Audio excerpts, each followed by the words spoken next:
오늘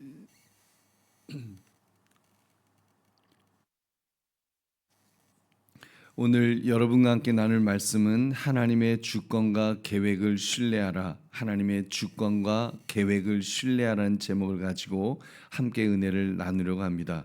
여러분, 신앙생활하면서 받은 은혜가 크다고 느낄 때 우리는 감사하는 마음과 함께 빚진 마음을 가지게 될 것입니다. 내가 이렇게 큰 은혜를 받았는데 나는 하나님께 뭘 해드렸나? 내가 조금이라도 갚을 수 있었으면 좋겠다. 내가 좀 더 열심히 해야지.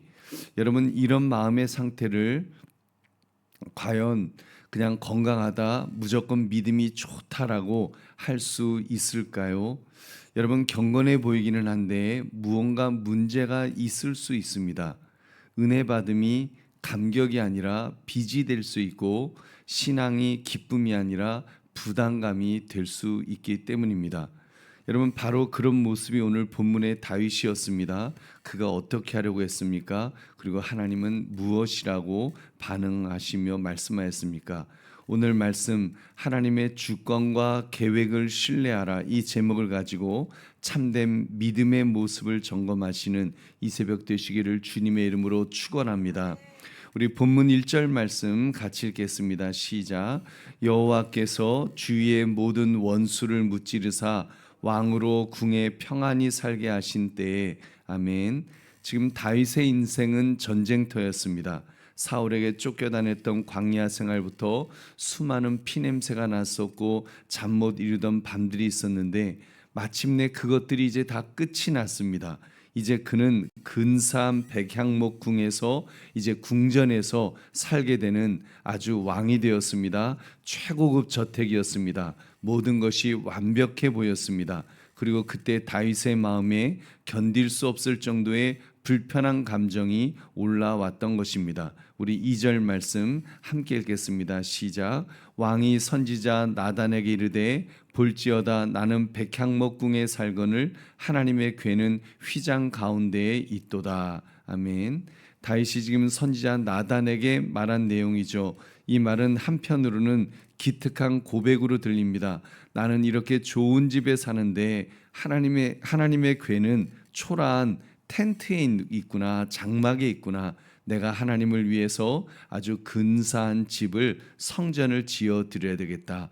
여러분, 얼마나 아름다운 마음입니까? 나단 선지자도 즉시 대답했습니다. 3절 말씀을 보니까 나단이 왕께 아뢰되 여호와께서 왕과 함께 계시니 마음에 있는 모든 것을 행하소서 하니라 하면서 나단 선지자도 왕이요, 정말 좋은 생각입니다.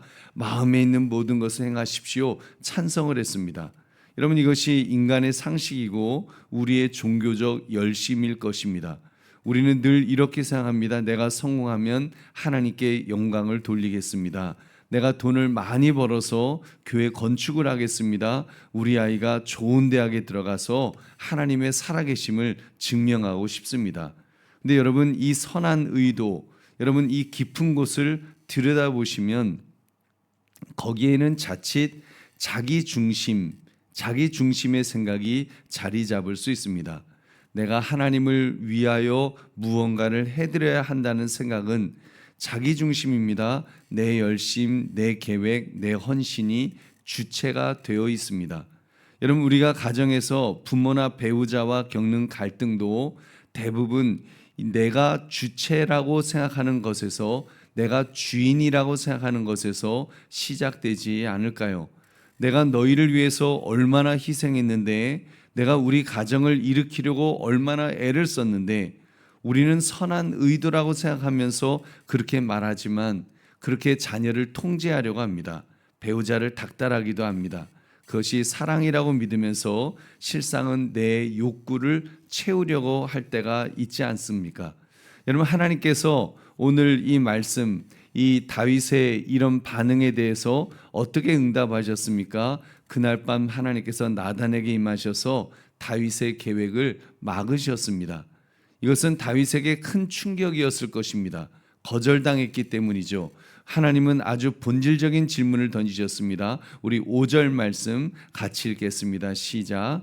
가서 내 종 다윗에게 말하기를 여호와께서 이와 같이 말씀하시되 내가 나를 위하여 내가 살 집을 건축하겠느냐? 여러분, 이 질문은 책망은 아닙니다. 근데 교정 고쳐주시고 계시죠.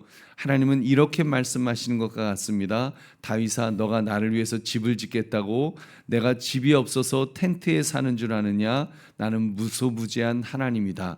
내가 나를 돌보는 것이 아니라 내가 너를 돌보는 것이다. 지금 그런 말씀을 이제 하시는 것입니다. 그러면서 하나님은 지난 날을 회상시키셨죠. 우리 8절의 말씀 같이 읽겠습니다. 시작.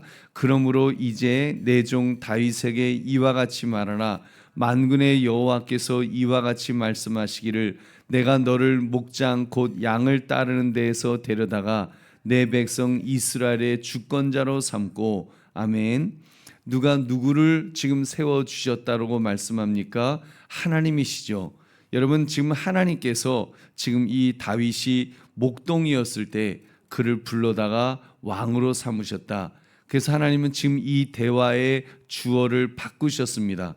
너가 나를 택한 것이 아니라 내가 너를 택하였다. 너가 왕이 된 것이 아니라 내가 너를 주권자로 왕으로 삼았다.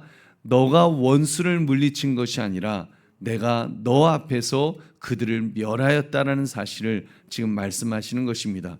우리 보배는 성도님들, 이것이 복음입니다.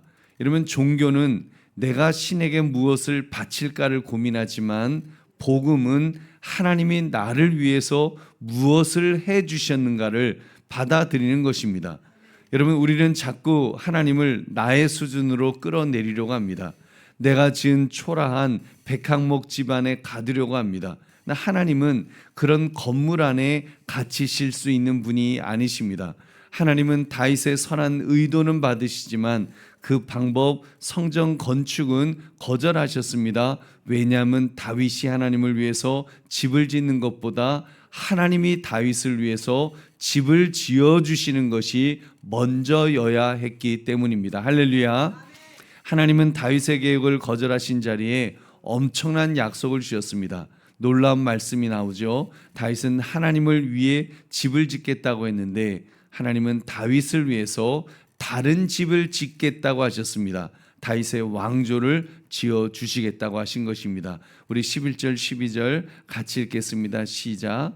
전에 내가 사사에게 명령하여 내 백성 이스라엘을 다스리던 때와 같이 아니하게 하고 너를 모든 원수에게서 벗어나 편히 쉬게 하리라.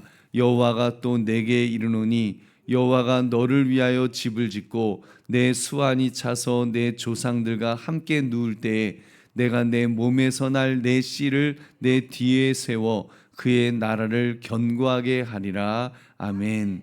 여러분, 이것이 다윗 언약의 핵심입니다. 인간은 눈에 보이는 화려한 건물을 남기고 싶어 합니다. 그러나 하나님은 생명을 남기기를 원하십니다. 실제로 생명을 남기셨습니다.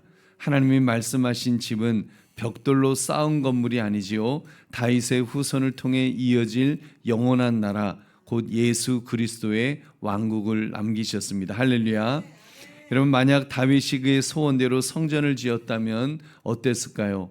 여러분, 하나님께서 그 말씀하신 다윗 왕조를 세우시기 전에 성전만 세웠다면 결국 바벨론에 의해서 무너졌을 것입니다. 솔로몬의 성전이 무너졌던 것처럼 말입니다. 그러니까 인간이 지은 모든 집은 언젠가 무너집니다.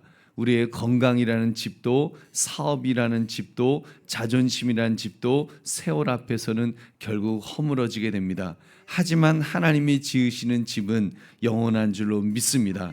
14절 말씀, 나는 그에게 아버지가 되고 그는 내게 아들이 되리니 그가 만일 죄를 범하면 내가 사람의 매와 인생의 채찍으로 징계하려니와. 아멘. 나는 그에게 아버지가 되고 그는 내게 아들이 되겠다고 하셨습니다. 이 말씀은 1차적으로 솔로몬을 가르치셨습니다만 궁극적으로는 하나님의 참된 아들이신 예수 그리스도를 통해서 성취되는 것을 말씀하시는 것입니다. 하나님은 다윗에게 선포하셨습니다. 너가 지은 건물은 무너져도 내가 너를 통해 세울 메시아의 나라는 영원할 것이다. 이 사실을 말씀하신 것입니다. 여러분, 오늘 말씀을 우리의 삶에 적용해 봅시다. 사실 우리의 기도 제목 중에 하나님께 거절당했다고 느껴지는 것들이 있을 것입니다. 하나님, 제가 이 사업 성공해서 헌금 많이 내겠다고 하는데 왜 막으십니까? 제가 우리 가정을 믿음의 명문가로 세우겠다는데 왜 나의 자녀는 계속해서 방황만 하고 있는 것입니까? 내가 주님 위에 이렇게 충성하는데 왜 내 몸에는 질병이 떠나지 않습니까? 우리는 우리 자신이 계획한 100항목이 지어지지 않을 때에 실망하고 낙심합니다. 내 뜻대로 되지 않는 현실 때문에 고통스러워하는 것입니다. 오늘 본문은 말씀합니다. 그러한 저와 여러분의 계획이 멈춘 그 자리에서 하나님의 영원한 계획이 시작된다는 사실을 말입니다. 우리가 짓고 싶어하는 것은 기껏해야 눈에 보이는 그런 집입니다만 하나님이 주시고자 하시는 것은 영원한 생명인 줄로 믿습니다. 하나님의 자녀됨의 권세입니다. 여러분, 이 놀라운 복을 무엇에 비교할 수가 있겠습니까? 우리 보배는 성도님들, 혹시 지금 실패의 자리에 있으십니까? 혹시라도 사업이 망했다든지 관계가 깨졌다든지 건강을 잃어서 정말 텐트같이 초라한 인생을, 장막같이 초라한 인생을 살고 있다고 느끼십니까? 여러분, 우리 낙심하지 맙시다. 하나님은 백항목 궁에 있는 다윗보다 광야의 텐트 속에 있는 우리와 함께 하시기를 즐거워하시는 줄로 믿습니다. 우리 6절 7절 말씀 같이 읽겠습니다. 시작. 내가 이스라엘 자손을 애굽에서 인도하여 내던 날부터 오늘까지 집에 살지 아니하고 장막과 성막 안에서 다녔나니 이스라엘 자손과 더불어 다니는 모든 곳에서 내가 내 백성 이스라엘을 먹이라고 명령한 이스라엘의 어느 지파들 가운데 하나에게 내가 말하기를 너희가 어찌하여 나를 위하여 백항목 집을 건축하지 아니하였느냐고 말하였느냐. 아멘. 여러분, 그렇습니다. 하나님은 저와 여러분의 무너진 집터 위에 하나님께서 손으로 직접 만드신 믿음의 집을 원하시는 것입니다. 하나님은 우리가 만드는 그런 어떤 집을 원하시는 것이 아니다. 나는 너희와 함께하며 나는 너희의 하나님이 되기를 원하신다라고 그렇게 말씀하십니다. 그 하나님은 우리를 버리지 않으실 줄은 믿습니다.